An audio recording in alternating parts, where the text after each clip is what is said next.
This was an amazing day that had really high top of lift in the forecast, as well as almost no overdevelopment or that occurring mostly far away around Continental Divide. Interestingly, it was kind of hard to escape lookout, and I ended up bombing out on my first flight and being probably the only one that day that was able to actually uh, get out from lookout somewhere. What I end up doing here in the beginning is I launch into a thermal and get boosted over launch almost immediately. However, the thermal wanes out pretty quick, and I make quite a committing move, just gliding over Galbraith, hoping I can find something more consistent there. And indeed, that ends up working pretty well. So once I arrive low on Galbraith, immediately I find a climb and I'm able to get established higher. I keep on working that climb, and literally that first climb that I'm getting off Galbraith takes me to over 11,000 feet. So I know this is a really good day, and I should be able to cover some distance with it. At that altitude, I immediately go on a long glide towards Ralston Buttes, and I arrive at Ralston Buttes quite a bit higher than I usually do. So it is pretty effortless to find climbs there. I get established a little bit higher and cross over the high ground, approaching the Coal Creek Peak.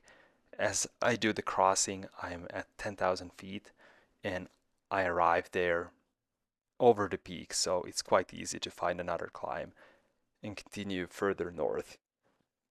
The winds were also south somewhat, so I was getting some tailwind, which was helping me out. As I'm approaching Mickey Mouse Wall, I'm not finding anything strong, so I'm working little bits of lift just to make the crossing on the Eldo main proper. Here, I'm not feeling any strong lift on the east side, so I end up going on the western side, and indeed I catch a drifty thermal, not very strong, that I'm willing to take to just get established a little bit higher.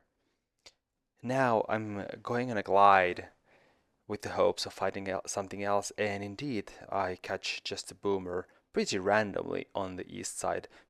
I guess the lee helps here, and I end up getting really high, boosted to 15,000 feet, which makes it pretty easy to transition almost straight to Wonderland Lake on a glide.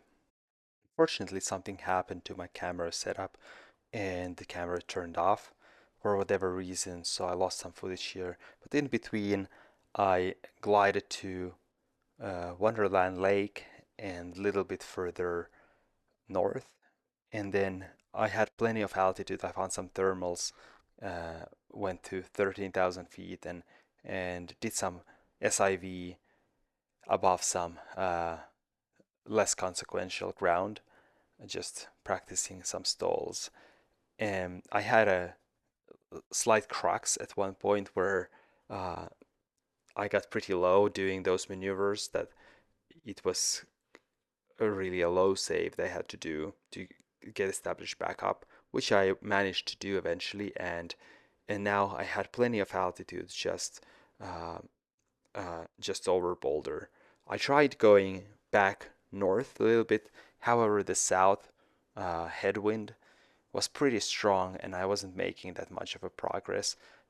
So the day was also already quite a bit late, so what I decided to do is just use this opportunity to go over the back and try to make it to Nederland, which is not super far from Boulder. And I was thinking that if I was to get lucky, perhaps I could even continue north from there, but at least it would be quite an adventure to be able to make that crossing. Before the recording again started, I had an interesting situation. I was approaching Sugarloaf from northeast, and I was thinking to catch a thermal on the windward side of Sugarloaf, hoping that I could find something there. And I was trying to cross the valley, sort of south towards Sugarloaf, and I hit just massive sink. I was literally going down at a glide ratio of like 1 to 1. There was also a pretty strong wind uh, there over the back, much stronger than I felt on the foothills, and uh, and so I had to push into the wind, fight the wind, with this horrible glide. I had so much altitude, but I just lost so much in so little time, and I was preparing to land on something not super great over there. However, finally, I was able to make that crossing, catch a climb, and get established back to about 15,000. Gliding towards Netherland, I was trying to use the clouds that were forming as my guide marks to where to find climbs, and indeed that worked a couple of times. Once I went under a cloud that was dissipating, so that wasn't super helpful. But luckily, I found something else building up close by. At this point, I caught my last climb. I could see that I have Netherland on glide, and I went for it, not really thinking about the next climbs too much, which is probably a mistake. There were some clouds building up more west, and I was uh, maybe now in hindsight a little bit foolish not to try to go there and find something over there, because once I got low, I was thinking that I might be able to catch something over the town. However, it seemed to be already so late that there were no thermals really releasing over the town. It was just all plain sink, and I ended up just circling around, and I saw this little field at the high school, and so I just went for it and landed over there. Couple of observations and learnings from the day. First of all, the winds were pretty strong, and the south component was pretty strong, and it was interesting to just see how they increased significantly as I went over the higher ground over the back. Uh, just thinking about some landing options. I think I had plenty of good landing options, but at the same time, with those winds, it might be slightly sketchy, especially if I was to land on a small spot somewhere in the lee. Uh, those high winds caught me a little bit off guard, and so I think partially because of those winds, also I hit this massive sink at one point where I was just losing altitude like crazy. I don't know if what the right move there would be. I was probably getting somewhere a little bit in the lee, and at the same time hitting the sinkhole.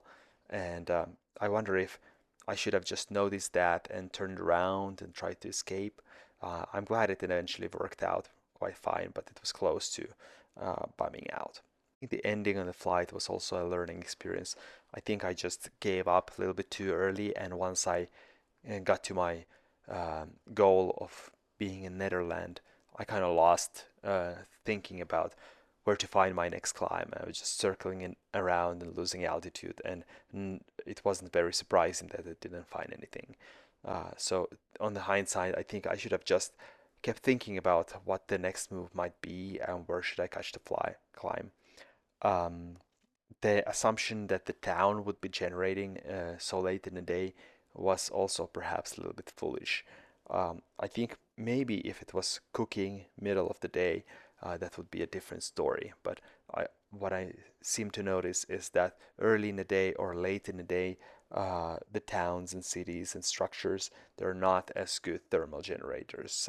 And the alternative may be just following the west-facing slopes, or trying to follow cloud streets or go under clouds that are growing.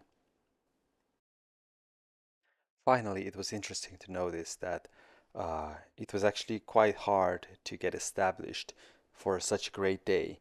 I guess since the ceiling for the thermals was so high, I think what ended up happening is that thermals down low weren't as frequent or as strong. Um, I was left wondering if I should have just launched like an hour earlier when the morning cook was still on. In that way, I could have gotten established earlier as well and then continued flying and gotten further that way.